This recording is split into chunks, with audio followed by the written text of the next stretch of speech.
In the heart of America's Midwest, where college towns pulse with youthful energy and dreams, one summer night will forever alter the landscape of Bloomington, Indiana. A vibrant 20-year-old with a future as bright as her smile walked into the darkness and never returned. Lauren SPIERER, a fashion merchandising student from New York, vanished without a trace, leaving behind a community shattered by questions and a family trapped in an endless cycle of hope and despair. As years turned into a decade, the investigation would reveal layers of friendship, betrayal, and secrets hidden in plain sight. The security cameras captured her final steps, but what happened beyond their view remains one of Indiana's most haunting mysteries. But after years of silence, a single clue would shatter everything. Before I tell you what happened, comment your country and time below. June 2nd, 2011 began like any other early summer day in Bloomington, Indiana. The campus of Indiana University, typically bustling with students, was beginning to quiet down as the semester drew to a close. The air was thick with humidity, carrying the scent of freshly cut grass and the distant sound of lawnmowers. For Lauren SPIERER, this Thursday night represented one of the last opportunities to celebrate with friends before many would scatter for summer break. At 5 feet 3 inches, with long brown hair and expressive eyes, Lauren was known for her infectious laugh and genuine warmth. Born and raised in Scarsdale, New York, she had chosen Indiana University for its renowned fashion merchandising program. Despite being hundreds of miles from home, she had quickly found her place in the college town, building a close-knit circle of friends and embracing the social fabric of campus life. Lauren was the kind of person who walked into a room and immediately made everyone feel comfortable, recalls her roommate. Later in police interviews, she had this energy that just drew people to her. She wasn't trying to be the center of attention, but somehow she always was. That afternoon, Lauren spent time at her Smallwood Plaza apartment, a complex popular with students due to its proximity to campus and downtown. She texted with her boyfriend, Jesse Wolf, who was away visiting family, and made plans to meet up with friends later that evening. The weather was unseasonably warm, and students were taking advantage of one of the last nights before the exodus of summer. Around 8:30 p.m., Lauren met up with two friends, David Rohn and Jay Rosenbaum, at Kilroy Sports Bar, a popular student hangout known for its casual atmosphere and outdoor patio. The bar was already filling up with students celebrating the approaching end of the semester. The sound of clinking glasses, laughter, and the buzz of conversation created a backdrop for what will become Lauren's last known social outing. Security footage from Kilroy shows Lauren entering the establishment wearing a white V-neck shirt, black leggings, and silver jewelry. Her long hair was pulled back in a ponytail, and she carried a small purse. She moved through the crowd with the ease of someone familiar with her surroundings, greeting friends and exchanging hugs as she made her way to where David and Jay were waiting. Over the next few hours, the trio drank and socialized with other students. Bartenders would later report that Lauren appeared to be drinking heavily, even by college standards. At one point, she fell and hit her head, though friends helped her up, and she seemed to recover quickly. This minor incident would later take on greater significance as investigators pieced together the timeline of her final hours. Around 10:30 p.m., the group left Kilroy's and walked to Sports Bar and Grill, another popular establishment just a few blocks away. The night air had cooled slightly, but the humidity remained, creating a slight sheen on the pavement under the streetlights. As they walked, they encountered other students making their way between bars, the sound of overlapping conversations and music spilling onto the sidewalk. At Sports, Lauren continued drinking, now appearing visibly intoxicated to other patrons. She was seen dancing with friends and texting on her phone. Between 11:30 p.m. and midnight, she and her friends left Sports and made their way to an apartment at 10 North College Avenue, where a small gathering was taking place. The apartment belonged to a friend, and several people were already there when Lauren arrived. She was described as being in good spirits despite her obvious intoxication. It was during this time that she removed her shoes, complaining that they were uncomfortable. This seemingly insignificant detail will become one of the many puzzling aspects of her disappearance. Around 2:30 a.m., Lauren left the North College apartment with a new group, including Corey Rossman, a fellow student she knew casually. They walked to her Smallwood Plaza apartment building, arriving around 2:48 a.m. Security footage shows Corey supporting Lauren as they entered the building, with her appearing unsteady on her feet. What happened next remains unclear, but approximately 10 minutes later, security cameras captured Corey leaving the building alone, appearing disheveled and with visible marks on his face. He would later claim to have been assaulted by unknown individuals on his way back to his own apartment. At 3:38 a.m., Lauren was seen on security footage leaving her apartment building again, now barefoot and without her phone or purse. She appeared to be walking toward the intersection of College and 11th Street. This would be the last confirmed sighting of Lauren Spierer. The following hours are a patchwork of unconfirmed reports and questionable accounts. One friend, Jay Rosenbaum, claimed that Lauren briefly visited his apartment at 5 North Row around 4:30 a.m., but left after a few minutes. He stated she wanted to return to her own apartment to wait for a friend. What happened between 4:30 a.m. and when Lauren was reported missing remains the central mystery of the case. Her boyfriend, Jesse Wolf, became concerned when he couldn't reach her the following morning. By midday, worry had turned to alarm, and Lauren was officially reported missing to the Bloomington Police Department. The initial investigation moved quickly. Officers secured Lauren's apartment, finding her phone, purse, and shoes left behind. Her keys were also missing, deepening the mystery. The building security footage was reviewed, and friends were interviewed. As the hours passed with no sign of Lauren, the scope of the investigation expanded. By June 5th, the search had grown to include hundreds of volunteers, law enforcement officers, and professional search team. The community rallied around the Spierer family, who had flown in from New York upon hearing the news. Posters with Lauren's photo appeared throughout Bloomington, and local media coverage intensified. "We're holding on to hope that Lauren will be found safe," her father, Robert Spierer, told reporters at a press conference. But with each passing hour, that hope is tested. As days turned into weeks, the massive search operation failed to yield any concrete lead. Despite extensive searches of wooded areas, dumpsters, and waterways, no trace of Lauren was discovered. The Bloomington Police Department, assisted by the FBI and Indiana State Police, conducted hundreds of interviews, but the accounts of those who had been with Lauren that night contained inconsistencies that troubled investigators. The last known individuals to see Lauren, Corey Rossman, Jay Rosenbaum, and David Rohn, were questioned repeatedly. Each maintained that they had no information about what happened to her after she left Jay's apartment. Their stories had discrepancies, but nothing definitive that could be labeled as deception. As summer progressed and students left Bloomington, the investigation faced new challenges. Witnesses became harder to locate, and the community's attention gradually shifted. For the Spierer family, however, the nightmare was just beginning. They established a temporary residence in Bloomington, determined to stay until their daughter was found. By August, with no substantial leads, the case had officially grown cold. The massive search efforts had been scaled back, and media coverage had diminished. Lauren Spierer had vanished without a trace, leaving behind a community haunted by questions and a family trapped in an agonizing limbo between hope and despair. Hashtag Act 2, the long silence. The transition from summer to autumn in Bloomington brought with it a profound shift in atmosphere. The campus, once alive with the energy of students, now operated with more subdued rhythm. For the Spierer family, however, time had lost its natural flow. Each day bled into the next, marked by the persistent ache of uncertainty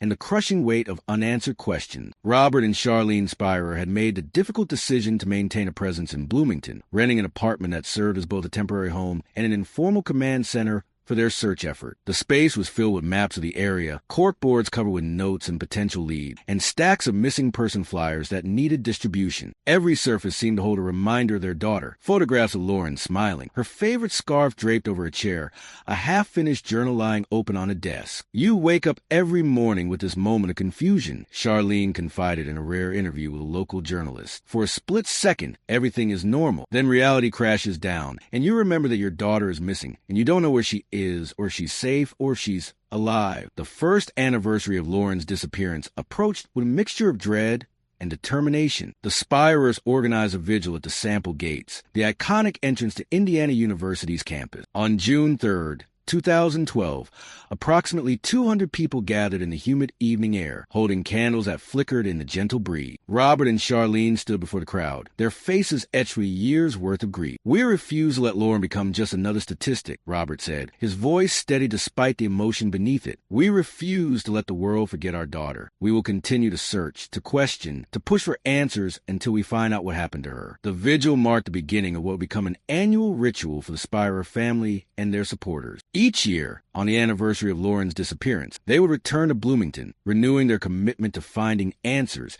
and keeping their daughter's memory alive. As the years passed, the initial shock of Lauren's disappearance gave way to a chronic state of grief for her family and close friends. They learned to navigate the strange limbo of not knowing, unable to fully mourn yet unable to maintain hope. without it becoming painful. Holidays became particularly difficult. The empty chair at Thanksgiving dinner, the unwrapped Christmas gift that remained in storage, the birthday cake with an extra candle. Each moment a reminder of the void Lauren had left behind. The hardest part is the not knowing. Jesse Wolfe, Lauren's boyfriend at the time of her disappearance, shared in a blog post on the 3rd anniversary. You can't process grief properly when there's no closure. You're stuck in this perpetual state of uncertainty, always wondering, always hoping, but never knowing. The Bloomington community, initially so supportive, gradually returned to normal. New students arrived who had never heard of Lauren Spierer. Local businesses that had displayed her posters eventually replaced them with new advertisement. The media coverage that had been so intense in the beginning now appeared only on anniversaries or when there was potential new lead. This gradual fading of public attention created a sense of isolation for the Spierer family. While they appreciated the continued support of a core group of advocates, they increasingly felt alone in their quest for answers. The Bloomington Police Department maintained that the case remained open, but with no new evidence or witnesses coming forward, the investigation had largely stagnated. In 2014, the Spierers filed a wrongful death lawsuit against the 3 men who had been with Lauren on the night she disappeared: Corey Rossman, Jay Rosenbaum, and David Rohn. The civil suit was a strategic move designed to compel testimony that might not be provided voluntarily in a criminal investigation. The legal process allowed the Spierers' attorneys to question these individuals under oath, potentially revealing inconsistencies or new information. The lawsuit brought renewed media attention to the case, but it also exposed the deep divisions within the community. Some viewed the Spierers' actions as a desperate but understandable attempt to find answers, while others criticized them for targeting young men who had never been charged with crime. The 3 defendants maintained their innocence, with their attorneys arguing that the lawsuit was causing additional pain to individuals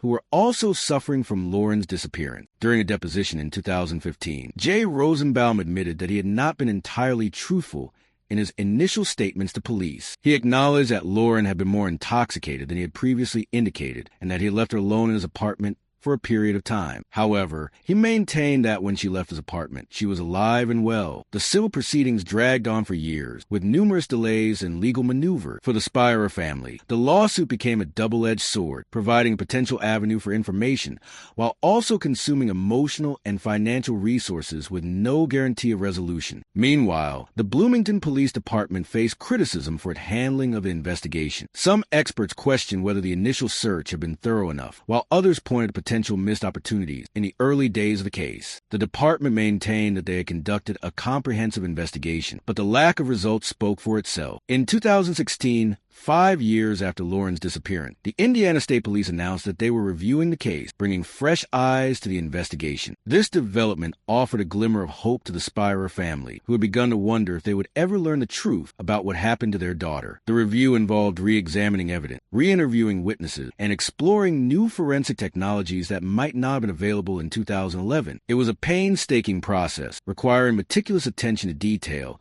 and a willingness to challenge assumptions that had been made years earlier. As the 7th anniversary of Lauren's disappearance approached, the Spierers received word that the State Police Review had uncovered some potential new leads. Details were sparse, but for the first time in years, there was a sense of momentum in the investigation. "We've been through so many ups and downs over the years," Charlene wrote in a Facebook post that summer. "We've learned not to get our hopes up too high, but we also know that we can't give up. We owe that to Lauren." The changing seasons marked the passage of time in Bloomington, but for those seeking answers in Lauren's case, time moved differently. Each autumn brought a renewed sense of urgency as students returned to campus, some of whom might have new information or perspective. Each winter offered a quiet period for reflection and investigation. Each spring represented another cycle of hope and disappointment. By 2018, the landscape of true crime had transformed. Podcasts, streaming documentaries, and online communities dedicated to solving cold cases had proliferated. Lauren's disappearance became a frequent topic on these platforms, generating new theories and potential leads from amateur sleuths around the world. While the Spierers appreciated the continued attention to their daughter's case, they also found themselves navigating a new challenge, separating credible information from speculation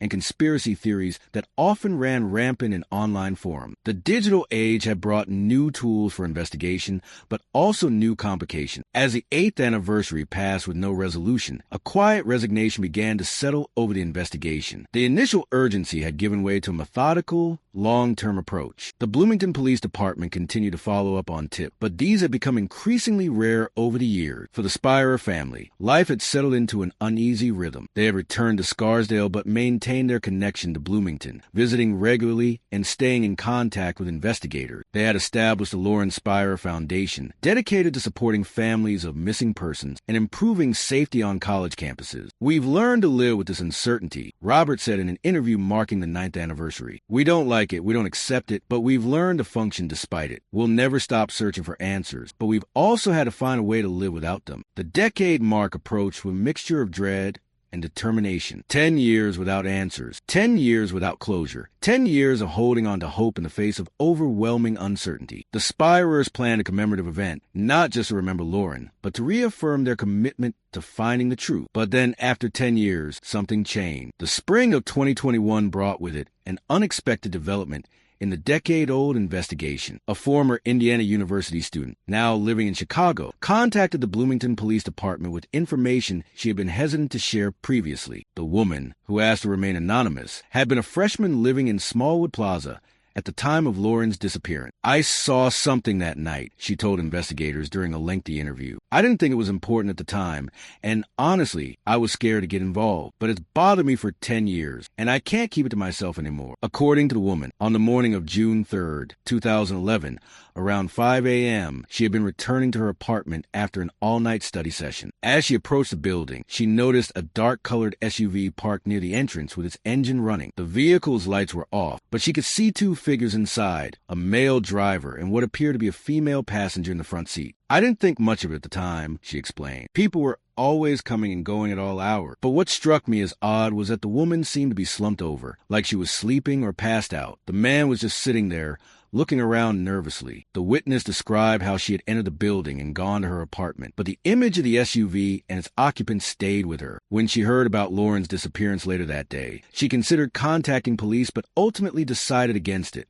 "I was young and scared," she admitted. "I didn't want to get involved in something serious, especially if I was wrong about what I saw. I convinced myself it was probably nothing." Over the years, the witness had followed the case from afar, her guilt growing with each passing anniversary. The recent true crime documentary about Lauren's disappearance had finally prompted her to come forward. This new testimony provided investigators with a potentially crucial piece of the puzzle. While it didn't directly identify who was in the SUV or what happened to Lauren, it suggested that she might have left the area in a vehicle rather than on foot, as previously believed. The Bloomington Police Department, in conjunction with the Indiana State Police, immediately launched a renewed investigation based on this information. They began reviewing traffic camera footage from the surrounding area, focusing on vehicles matching the witness's description. They also re-examined the backgrounds of the persons of interest from the original investigation, looking for any connections to dark-colored SUV. Detective John Richardson, who had been with the department since 2015 and had taken particular interest in Lauren's case, saw this as an opportunity to apply modern investigative techniques to old evidence. Technology has advanced so much in the past decade. Richardson explained in a press conference announcing the renewed investigation. "What we couldn't see or analyze in 2011 might be visible now. We're approaching this with fresh eyes and new tools." The investigation took another unexpected turn when a property owner in rural Monroe County, about 15 miles from Bloomington, contacted police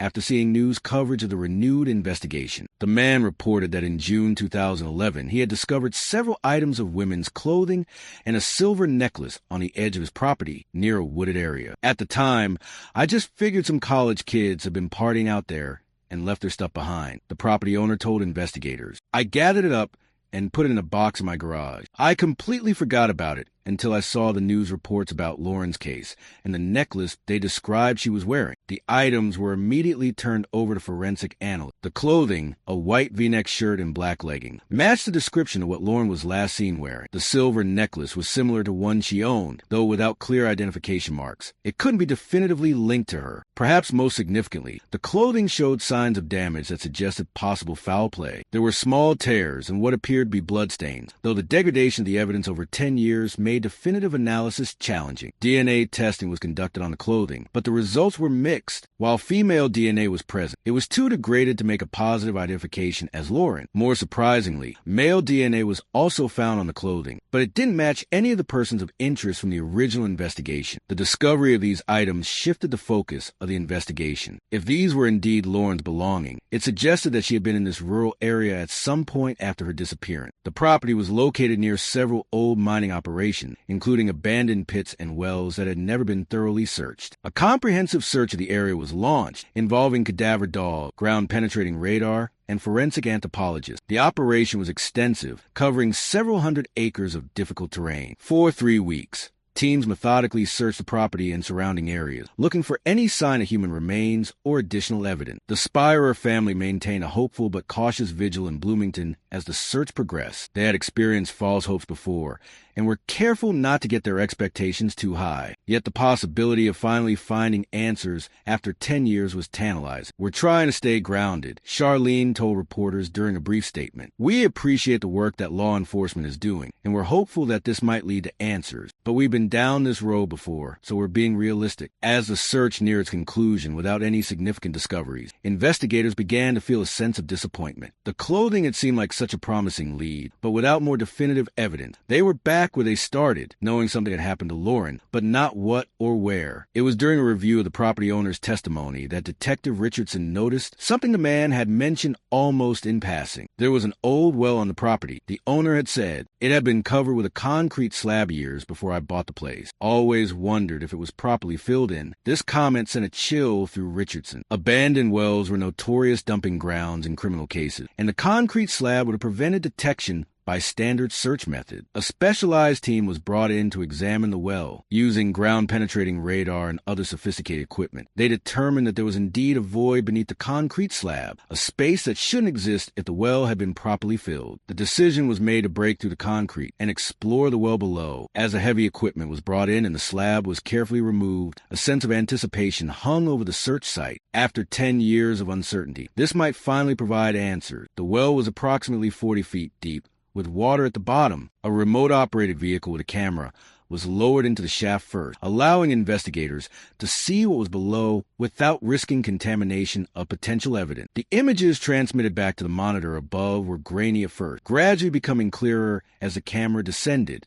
About 15 feet down, something became visible, what appeared to be fabric tangled in debris. As the camera moved closer, the image resolved into the unmistakable shape of clothing. The operation immediately shifted from exploration to recovery. Diverse trained in forensic recovery were brought in to carefully extract the items from the well. Over the next several hours, multiple pieces of clothing and other items were brought to the surface. Among the items recovered were a pair of black leggings, a silver necklace similar to one Lauren owned, and most significantly, a small purse containing identification cards belonging to Lauren Spierer. The discovery sent shockwaves through the investigation team. After 10 years of searching, they had finally found definitive evidence linking Lauren to this location. The question now was whether they would also find her remains. The recovery operation continued for 2 more days, with investigators methodically searching every inch of the well. On the 3rd day, they discovered human remains, partial skeletal remains that had been submerged in the water at the bottom of the well. The remains were carefully transported to the forensic anthropology lab at Indiana University for analysis. Over the following weeks, specialists worked to identify the remains and determine what had happened to the victim. On July 15th, 2021, the Bloomington Police Department held a press conference to announce the results of the forensic analysis. The remains recovered from the well in Monroe County have been positively identified as Lauren Spierer. Chief of Police Mike Dieckhoff announced, his voice heavy with emotion. "While we cannot release all details of the investigation at this time, I can confirm that the evidence suggests Lauren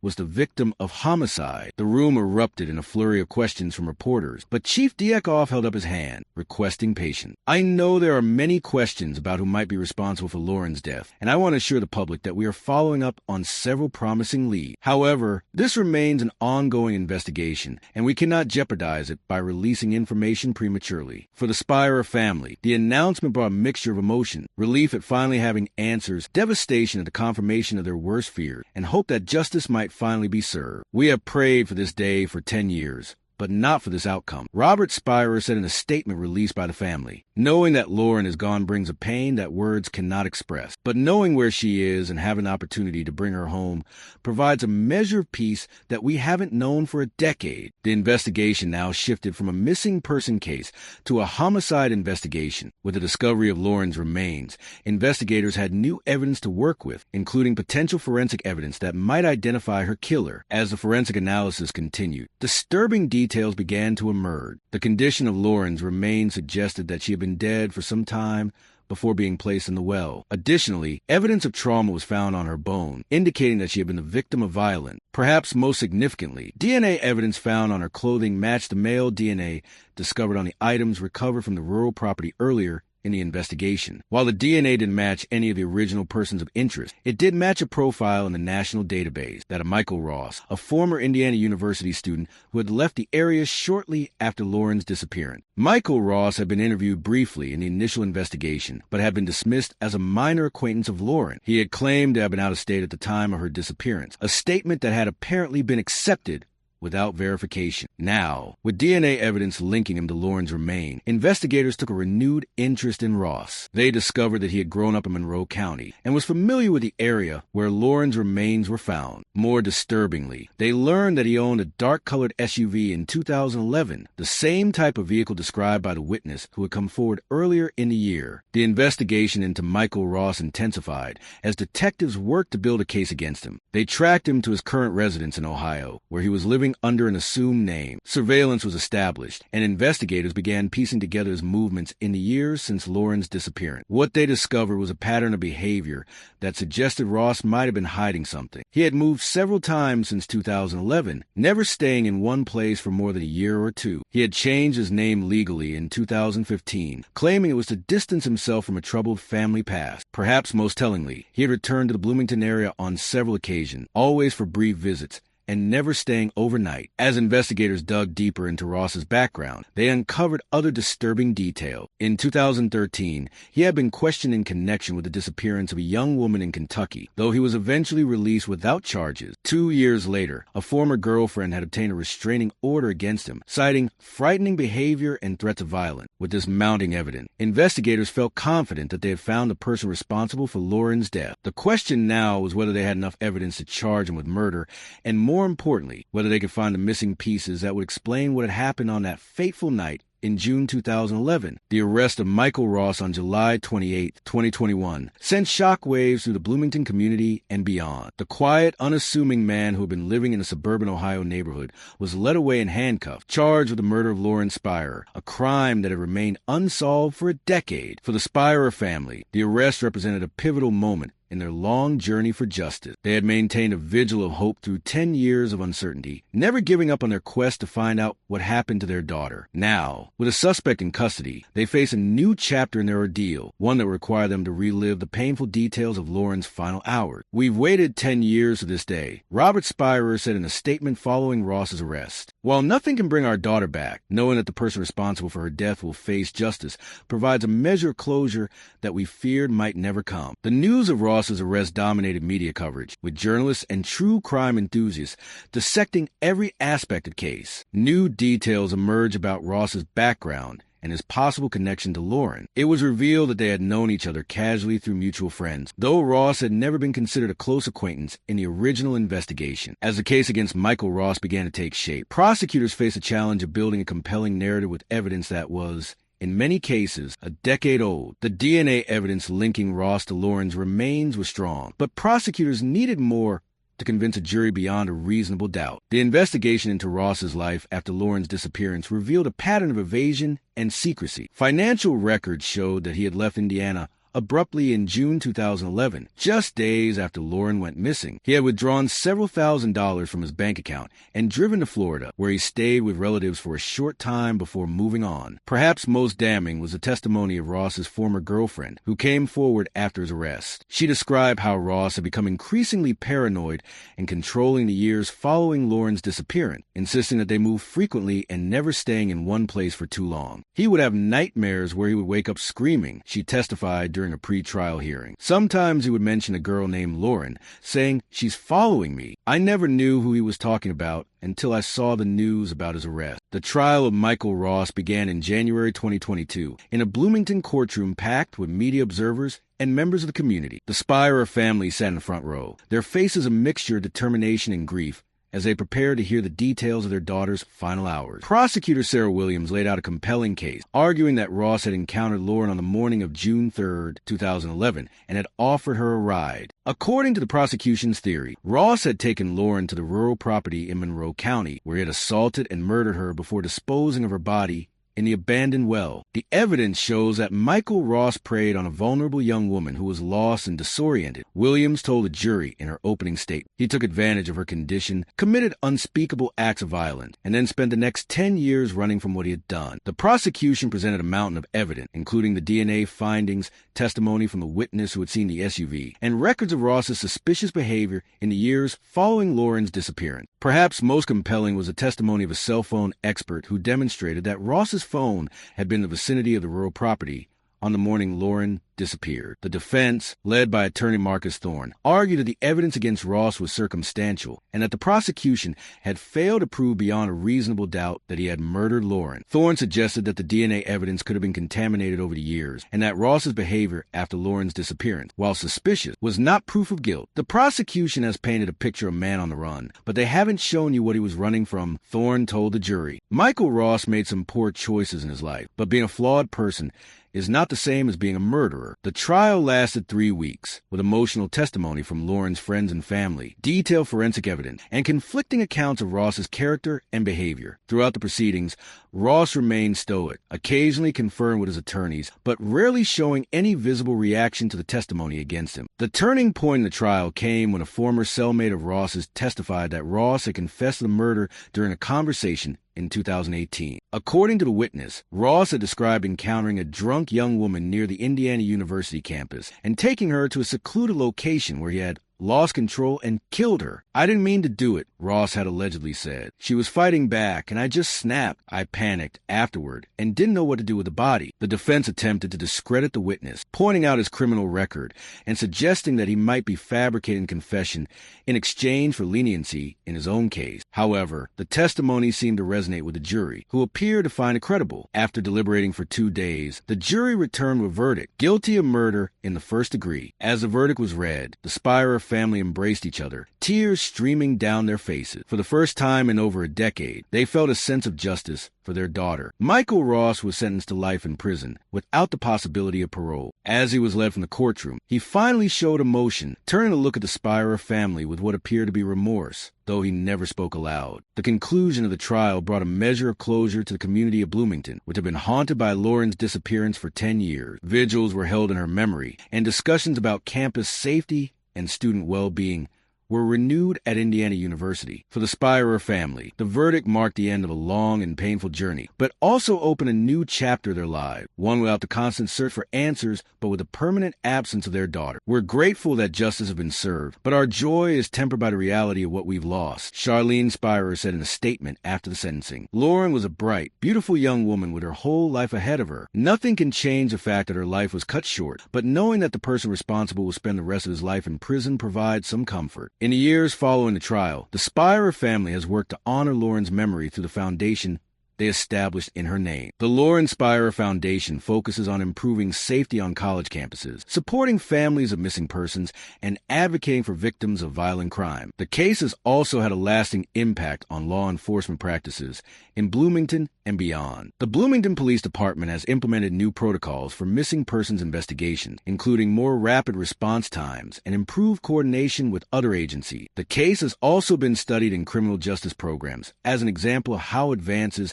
in forensic technology can help solve cold cases. As the 5th anniversary of the discovery of Lauren's remains approaches, the community continues to remember her not just as a victim, but as a vibrant young woman who touched many lives during her time in Bloomington. A scholarship in her name supports students in the fashion merchandising program at Indiana University, ensuring that her legacy will continue to make a positive impact. The story of Lauren Spierer serves as a haunting reminder of the vulnerability of young people navigating college life and the devastating impact that violence can have on families and communities. It also demonstrates the power of persistence and the importance of never giving up in the search for truth and justice. In the end, the resolution of Lauren's case brought both answers and new questions. While the Spierer family finally knows what happened to their daughter, they will always wonder about the what if. What if Lauren had never gone out that night? What if someone had noticed she was in trouble? What if justice had come sooner? Justice may come late, but it never vanishes. The 10-year journey to find answers in Lauren Spierer's case tested the limits of families' endurance, challenged the community's memory,